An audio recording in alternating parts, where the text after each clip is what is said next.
Hello everyone, আজকে আমি বানাবো ব্রেকফাস্টে ধোসা। আর আগের দিন রাত্রে আমি 1 কাপের মতো চাল আর 1.5 কাপের মতো মুগ ডাল ভিজিয়ে রেখেছিলাম। একদম পারফেক্ট ভাবে ভিজে গেছে।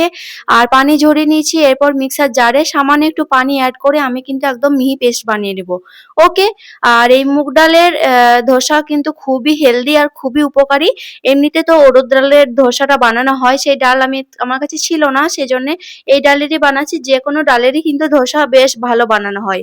এখানে আমি দুবার সামান্য সামান্য পানি অ্যাড করে পেস্টটা বানিয়ে নিয়েছি একদম। তারপরে 10 মিনিটের মতো রেস্ট রেখেছি। ধোসা খাওয়ার জন্য যে চাটনিটা লাগবে সেটা আমি বানিয়ে নিচ্ছি। পেঁয়াজ পাতা চাটনিটা বানাবো। পেঁয়াজ পাতা, টমেটো, পেঁয়াজ পাতাগুলো আমি কেটে নিয়েছি আর একটা টমেটো দিয়েছি বড় সাইজের। ঠিক আছে। আর বানাবো হচ্ছে মুগফলি চাটনি। বাদামের চাটনিটা অবশ্যই বানাবেন, ধোসার সঙ্গে খেতে খুবই ভালো লাগে। আমি এই তো কাঁচা মুগফলি বাদাম নিয়ে নিয়েছি আর নিয়ে নিয়েছি হচ্ছে রোস্টেড মুগফলি সামান্য। আর এরপর ড্রাই রোস্ট করে নিচ্ছি 10 মিনিটের মতো। তারপরে মিক্সার জারে আমি দিয়ে দিচ্ছি। ঠান্ডা হওয়ার পর আমি চাটনিটা বানিয়ে নেব। এরপরে যে পেঁয়াজ পাতা চাটনিটা বানাবো তার জন্য সামান্য 1 চামচের মতো ঘি নিয়েছি। টমেটোটা অর্ধেক কেটে দিয়ে দিয়েছি আর পেঁয়াজ পাতাটা দিয়ে দিয়েছি। ওকে। লবণ অ্যাড করে দিব। লবণ অ্যাড করে একটু নাড়াচাড়া করে নিলেই কিন্তু রেডি হয়ে যাবে। তারপর ঠান্ডা করে পেস্ট বানালেই এই পেঁয়াজ পাতা চাটনি রেডি। আর এত মজার হয় এই চাটনিটা। আর এই শীতের সিজনে কিন্তু ভালো বেশ পেঁয়াজ পাতাটা পাওয়া যায়, চেষ্টা করবেন বানাতে, খুবই টেস্টি। ওকে। এরপরে আমার 10 মিনিট হয়েই গেছে। রেস্টে যে পেস্টটা বানিয়েছিলাম, ধোসাটা আমি বানিয়ে নিচ্ছি। কোনো রকম তেল লাগবে না। তাওয়ার মধ্যে আমি সামান্য একটু পানি আর সামান্য একটু তেল দিয়ে এভাবে মুছে নিলাম একটা কাপড়ের সাহায্যে। তারপর 1 চামচের মতো ব্যাটারটা দিয়ে এভাবে হালকা করে মাখিয়ে ঘুরিয়ে নিচ্ছি। ওকে। তারপরে আমি সামান্য একটু রিফাইন্ড অয়েল চারি সাইডে দিয়ে দিচ্ছি। অয়েলটা না দিলেও চলে যাবে, বাট আমি প্রথম ফার্স্ট চান্সটা একটু অয়েলটা দিই, তাহলে উঠে যায় আরামসে।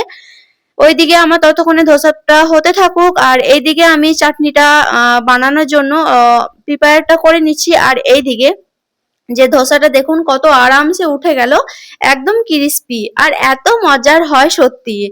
তারপরে এক এক করে আমি ধোসাগুলো বানিয়ে নিচ্ছি।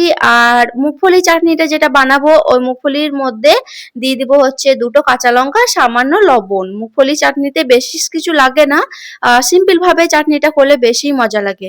দেখতেই পেলেন আমি 2টো কাঁচা লঙ্কা, লবণ অ্যাড করে আর একটু পানি অ্যাড করে দিব, তারপর পেস্ট বানিয়ে নিব। ব্যাস, তাহলেই রেডি মুগফলি চাটনি। আর ওইদিকে টমেটো পেঁয়াজ পাতাগুলো নরম হয়ে গেছে, বন্ধ করে দিয়েছি আমি কিন্তু গ্যাসের ফ্লেমটা। আর ওই চাটনিটাও আমি বানিয়ে নিব।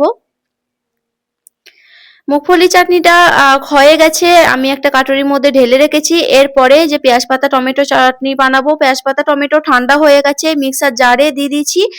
3 কোয়ার মতো রসুন দিয়ে দিয়েছি। রসুনটা একটু ঘিয়ের মধ্যে সতে করলেও ভালো লাগে, আমার মনে ছিল না, বাট কাঁচাই দিয়েছি, তাতেও অনেক টেস্টি হয়েছিল। আর সেজা পাপাকে আমি তাড়াতাড়ি করে ব্রেকফাস্টটা দিয়ে দিচ্ছি, যেহেতু অফিস যাওয়ার টাইম হয়ে যাবে 8:30টায়। এই তো আমি চাটনিগুলো 2 সাইডে দিয়ে দিলাম আর এই ধোসা 2টো দিয়ে দিয়েছি। আর খুবই দারুণ খেতে হয়েছিল। আর একটা সবার লাস্টে যে 2টো বেঁচে ছিল সেগুলো আমি বানিয়ে নিচ্ছি। দেখুন আমি এটাও দেখাচ্ছি আপনাদেরকে।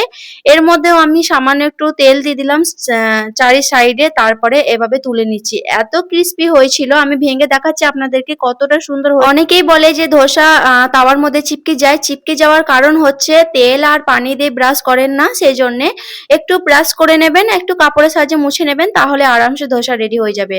কেমন লাগলো আমার এই আজকে ধোসা রেসিপি অবশ্যই জানাবেন। ওকে, বাই।